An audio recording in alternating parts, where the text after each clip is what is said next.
বন্ধুরা, এখানে আমরা দেখতে পাচ্ছি বিভিন্ন রকমের দরজার লক।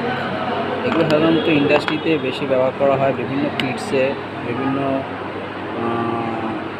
র্যাকে, দরজা এবং আলমারি। ঠিক আছে, সাধারণত এখানে আমি চার রকমের লক নিয়ে এসেছি।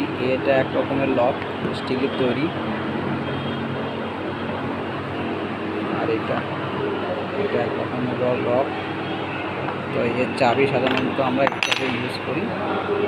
চাবিটা দিয়ে আমরা এটা খুলি, এটাকে দুটো রকম দিয়ে এটা আমরা খুলবো, ক্লক ওয়াইজ রোটেশনে এটা খুলবো। আর আমরা এই চাবি দিয়ে এই লকগুলো, ঠিক আছে, এটা ক্লক ওয়াইজ রোটেশনে আমরা খুলবো। ঠিক আছে, এগুলো বিভিন্ন ইন্ডাস্ট্রিতে, বিভিন্ন প্রোডাকশান ম্যানুফ্যাকচারিং কোম্পানিতে এগুলো ব্যবহার করা হয়।